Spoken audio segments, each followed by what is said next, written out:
In 1897, the United Kingdom celebrated the 60th anniversary of the accession of Queen Victoria to the throne. Now, as you can imagine, this was marked by parades and demonstrations. However, amid the excitement, the Glamorgan Free Press, a local newspaper in Wales, got somewhat carried away and proclaimed the Diamond Jubilee to be, and I quote, one of the greatest events in the history of the world. Now, the ink can hardly have been dry on that claim before it was obvious that it was an exaggeration. Victoria was a constitutional monarch, power rested with the Parliament, so her influence over events was limited. However, in defence of the Glamorgan Free Press, claims to be living through momentous events that will be remembered long after we're gone is, to one extent or another, part of the human condition. We all do it.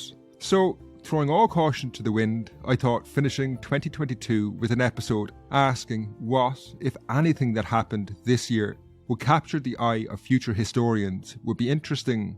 Now, I'm not talking about someone writing a book next year or even in 2032.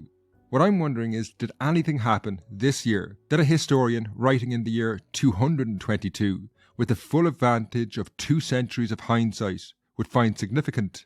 Or maybe we're just going to be consigned to oblivion in the margins of history. Now, before we dive in, let's get the formalities out of the way. My name is Finn Dwyer and this is the Irish History Podcast. Today's show is the last episode of 2022, which I guess makes it the Christmas special.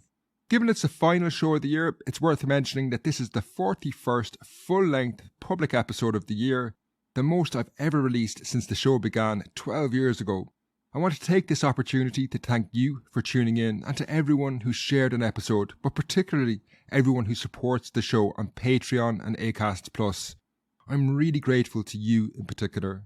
The 41 episodes involved driving thousands of kilometres, paying for archival access, thousands of hours of research and writing, not to mention recording, editing, the list goes on. But doing this is only possible because I can work at the show full time due to your support and patronage. Thanks very much. I really love what I work at and you make a real difference in allowing me to do it. One of the highlights of 2022 for me was the supporters trip to Conway Castle in Wales. It was really cool to meet and hang out with listeners, and I'm planning another supporters trip that's probably going to take place in late February, and I'm thinking of heading to Strokestown, the home of Olive Packenham, who featured in the series Ireland's Last Aristocrat. I'll have more details in the new year on Acast Plus and patreon.com/Irish podcast. Finally, before we begin, I want to thank everyone who's helped me over the year, in particular Kate, Stu, Liam, Shirley, Sam, Aidan, Therese, Roisin and Damien.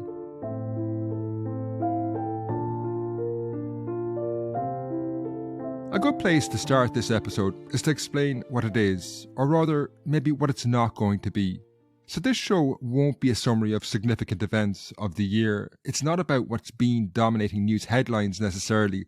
It's what will stand out to a historian in the distant future. To get your head around this, it's worth thinking about events from the perspective of that historian writing in 2222. They'll be taking the long view. If they were writing a history of our times, whatever they'll be called, they will include everything since the 1990s and the end of the Cold War, maybe in a single chapter. That would mean the Balkan Wars, the rise of the internet, the emergence of China and India as world powers, 9/11, the invasions of Afghanistan and Iraq, the crash of 2008, the polarisation of politics in the last 5 years. That all might be in one chapter. So in this context, what I'm trying to think about is whether anything of significance took place in the last 12 months that might make the grade. I guess a good way to get into the mindset of a future historian is to avoid reading history backwards. Now, by this, I mean that we don't start in the year 2022 and then line up the past in a certain narrative that would lead to the present. We need to do the opposite and start in the past and see, do any of the currents or trends in history that we pick up pass through 2022 as such. So when we do this, we can say with certainty that our historian of the future, writing in 2222, will glide over names like Elon Musk and Kanye West. Despite the fact they are among the most common names mentioned in the press this year, these people will not feature in history. Now for me, the standout event in terms of history that I'm going to begin with is the Russian invasion of Ukraine.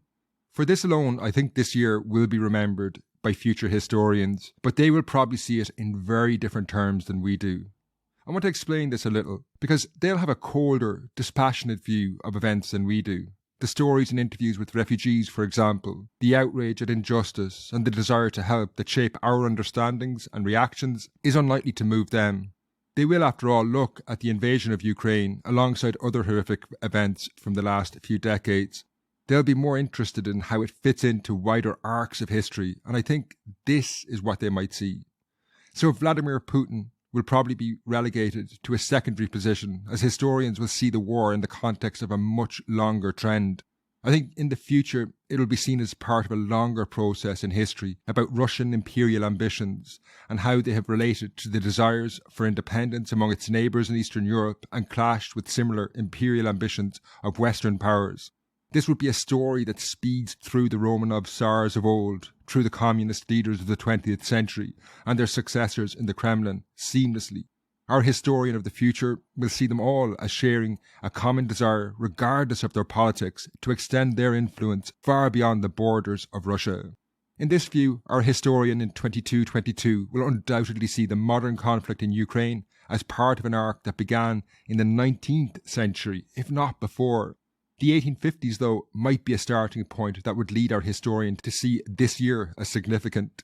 During that decade, Russian attempts to expand into Eastern Europe led to the Crimean War, which saw an alliance of Western powers defeat the Russians. Now, following this trend, our historian will glide through into the early 20th century and see the German military's push for war in the lead-up to World War I as part of a similar process. Obviously, the First World War has numerous causes, but German military thinking at the time was focused on its designs to influence Eastern and Central Europe and their fears of similar plans in Moscow.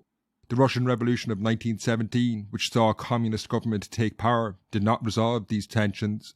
While historians today identify this as a hugely significant moment, and it has been for our times, a historian in 2 centuries' time might not see it as significant. Indeed, they will continue following that trend through history into the 20th century as tensions between East and West rose. The Nazi invasion of the Soviet Union in 1941 and the following 4 years of brutal, harrowing conflict that ended in Soviet forces storming Berlin could possibly be reduced to a few paragraphs. It's strange, even discomforting to think that future historians will strip away nuance, the individual human suffering that has shaped our world. But I guess we do it today with the more distant past. If you think about the way we talk about, say, the Mongol invasion or the Crusades, it's not that different. It's very dispassionate and cold. But anyway, building on the story of conflict over the borders of Central and Eastern Europe, the Cold War that consumed the world in the later 20th century will just be another chapter in this story, continuing that trend. Now, it's in this context that the invasion of Ukraine this year will be analysed as very significant. After 3 decades of decline since the fall of the Soviet Union, Russia's attempts to annex Ukraine is a centuries-old conflict roaring back to life as Russian imperial ambitions and its views of Ukraine as being part of its zone of influence led to the war. Whether these events in 2022 are the opening line of a new chapter or the last line of an old chapter will be determined by events in the coming years. Now, moving on from Ukraine, another fading empire will undoubtedly pique the interests of the historian in the future. I am, of course, talking about Britain and events that happened there this year. For people who somehow managed to avoid the endless stories emanating from London this year, 3 major events undoubtedly dominated the news cycle. While Queen Elizabeth II died, this was sandwiched between 2 major political scandals of a sort. The fall of Boris Johnson's government, which was followed by the shortest tenure of any British Prime Minister in the history of the office, when Liz Truss would resign 6 weeks after taking power. Now, these events on their own are not historically significant necessarily. Political scandal will probably seem stock in trade of 21st century politicians to a future historian. However, the combination and interaction between these events, the 2 resignations and the Queen's death, I think will mark 2022 out as a decisive moment in the history of Britain and its relationship to the world. So let's start with the Queen. Elizabeth II will undoubtedly go down in history. She was the longest-serving monarch in an institution that stretches back nearly 1,000 years. However, that kind of stuff tends to draw the attention of a quizmaster in the future, not necessarily the historian. They'll be on the lookout for bigger, more substantial trends, and her death does stand out as something significant. So Elizabeth II was crowned in 1952. For a historian of the future, the 70 years of her reign encompass a remarkable shift in Britain's power and relationship to the world. In 1952, Britain was a country that had emerged from World War II on the victorious side, having played a key role, particularly in the early stages of the conflict. Even though power was clearly moving towards Washington in the west and Moscow in the east, Britain still remained confident about its position in the world. The Britain Elizabeth was the head of state of had an empire stretching across 70 countries in various different guises. In Britain at the time, most agreed that the country's future lay at the head of that empire, even if it was clear they would struggle to hold on to it. India had secured independence in 1947. Meanwhile, two significant independence wars in Egypt and Kenya had broken out the year she was crowned in 1952. This led to a particularly brutal war of independence in Kenya. However, the future historian will not take much interest in the how. They'll be more focused on results. And Queen Elizabeth's reign is, in the long view, a story of rapid decline as colony after colony gained independence. As this decline accelerated, our historian in the future might note the growing obsession with World War II in Britain and a general harking back to supposedly better times that Elizabeth herself embodied for many in Britain. In a history of these events, the death of Queen Elizabeth II in 2022 would be a fitting bookend. Her funeral, the genuine sense of grief that many Britons expressed for a figure considered to represent a connection to past greatness, stood in sharp contrast to the realities of Britain around them. The empire was gone, and Britain had lost its former confidence about its place in the world. British society is torn apart by the Brexit referendum held 6 years before the Queen's death. It offered the British public two options: one, to pursue a future inside the European Union, the other arguing Britain was a world power and therefore did not need to be hamstrung by the EU.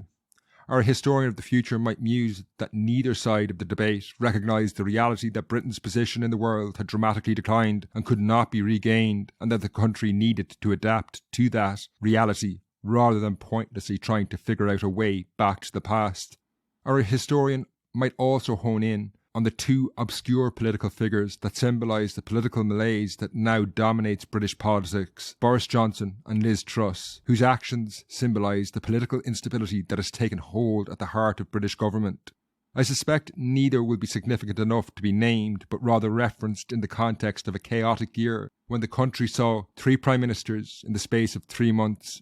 Our historian might look at newspaper archives or whatever the online equivalent is at the time and reference the growing inequality internally in Britain, the outbreak of strikes, the growing dependence on food banks and the rising cost of living as further evidence of the decline of the empire.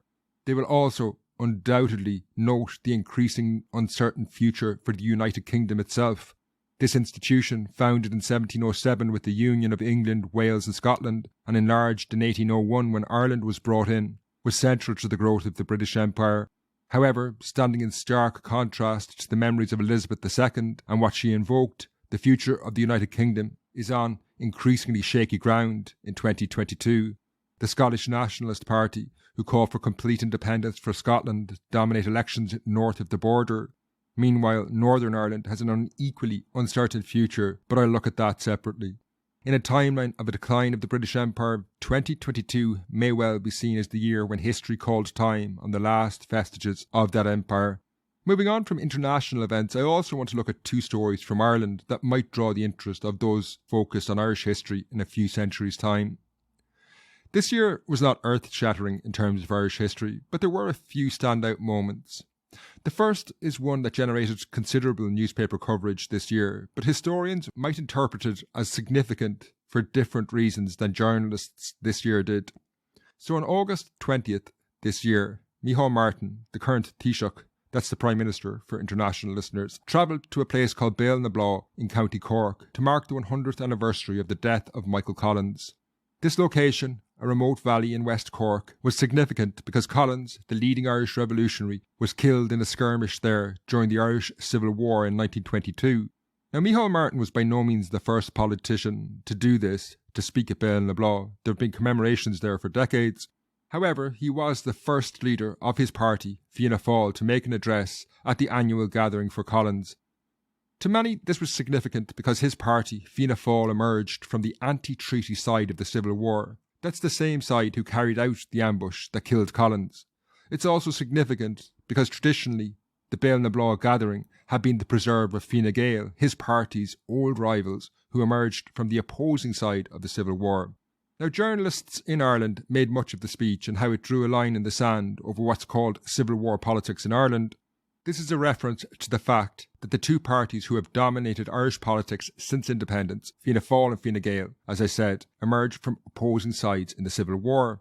Now, in the distant future of 2222, the Irish political landscape of the last century will undoubtedly amuse and confound historians. While they might understand how enmities from a civil war could fracture politics, they'll be surprised that it continued into the late 20th century and even the 21st century, particularly given the similarities between the two parties of that divide. They agree on nearly every major strategic decision Ireland has taken since the Second World War. They both agreed on joining the EU, or the EEC as it was at the time. Fine Gael might be more fiscally conservative than Fianna Fáil, but not dramatically so. Socially, they were both conservative, but have changed as Irish society has rapidly liberalised in the last 3 decades. However, I think the future historian will surely see that Civil War politics ended at the very latest in 2016, not 2022. In that year, Fianna Fáil supported a Fine Gael government, a development that was cemented in 2020 when they shared power together. So, if his speech at Béal na Blá was not significant in terms of ending Civil War politics, why will historians then be interested? Well, in 200 years, it may well be emblematic of a new paradigm developing in Irish politics along the lines of more contemporary European political landscapes. Consistently, in recent years, Sinn Féin have emerged as a major opposition party in Ireland. Although traditionally known as the political wing of the Provisional IRA, the party's new support base is rooted in their left-wing platform and their criticism of government policies in healthcare and housing. This would suggest that Irish politics is shifting towards a more traditional left-right divide, with Fianna Fáil and Fine Gael occupying the centre-right to right as allies, and Sinn Féin occupy the centre-left. For a historian of the future, it's very possible they will discuss a political landscape where Sinn Féin, Fianna Fáil or Fine Gael don't exist, but the 2020s might well be seen as that decade where a more conventional political divide took hold in Ireland. Micheál Martin's presence at Béal na Blá, once the preserve of his political opponents, might therefore be seen as indicative of warming relations as they forge a new centre-right of the political spectrum. While this may well be significant, the most important Irish story, I think, that will emerge from 2022 and interest historians of the future relates to the North. The last 12 months saw 2 events that for historians may well be seen as posing a major question about the future of Northern Ireland as a political entity. What directions things will take can only be answered by the future, but it's difficult not to see 2022 as being a significant milestone. Now, for this to make sense, I just want to refresh your memory on the history of Northern Ireland, which takes us back to the War of Independence. As that conflict drew to a close in the early 1920s, Ireland was partitioned into 2 distinct states.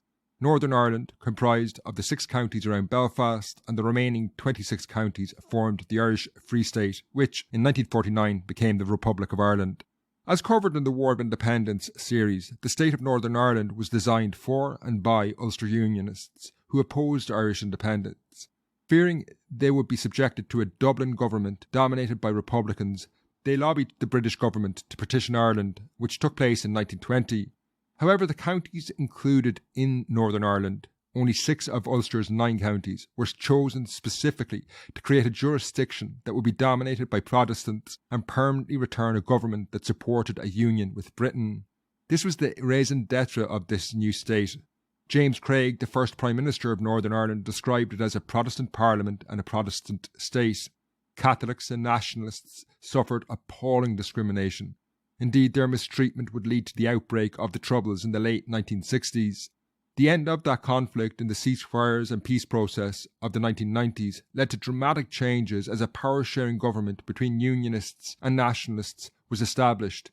However, for over 20 years, Unionists continued to lead governments in Northern Ireland, providing a degree of continuity to the ideals of the founders of Northern Ireland, even if it was clearly changing. 2022 will surely seem decisive, however. The first event was the release of a census of the previous year that indicated Catholics constituted a majority of the population for the first time, which is a dramatic moment in the history of a state that was designed to maintain a Protestant majority. Equally significant are results of an election to the local parliament, the Assembly. Sinn Féin, the nationalist party opposed to union with Britain, emerged as the largest political party, another act unimaginable when the state was founded in 1922. Now, change has been happening in Northern Ireland for decades, but historians will see this year probably as quite significant because it does seem that a lot of these changes have come to fruition this year. Now, this doesn't mean a united Ireland is imminent, and I'm not claiming 2022 is necessarily the launch pad for that. Politics in the North is far more sophisticated and complex than the frequent assumption that all Catholics automatically support Irish unity and all Protestants oppose it. However, as I say, for our historian friend of the future, they will see significance in events that suggest that the historical underpinnings of the state of Northern Ireland don't really exist anymore. That's where I'm going to end this show. There's obviously lots of topics I haven't discussed. For example, climate change is undoubtedly something that will shape our future, but sadly, it's difficult to look at 2022 as being significant in terms of taking action on it. Perhaps our inaction will be the story, but on this front, 2022 wasn't exactly a standout year there either. Also, all the issues that I've raised are obviously focused on Europe. I don't understand enough about the history of other regions to even hazard a guess as to whether events taking place this year will be significant in the future or not. And that's, as I say, where I'm going to leave it for 2022. It's been a really great year, one I've really enjoyed, and I'm looking forward to 2023 and where it'll take us. There are some major series in the works, including one that looks at modern Irish history, far more recent than I've ever gone before, specifically the early 1970s, and some of the most pivotal years in Irish history since the War of Independence. There's also going to be a series on medieval Ireland, the long-promised series on the Scottish invasion of the 14th century. That's a really great epic story that will come out as well. If you want to stock up on Irish history content for Christmas, don't forget there's hours and hours of bonus content available on Acast Plus and Patreon to get you through the holidays, or that once-off book on the Black Death in Ireland as well. You can get all that at Acast Plus or patreon.com/Irish history. Thanks for tuning in throughout the year, and I'll see you in the new year. Until then, Slán.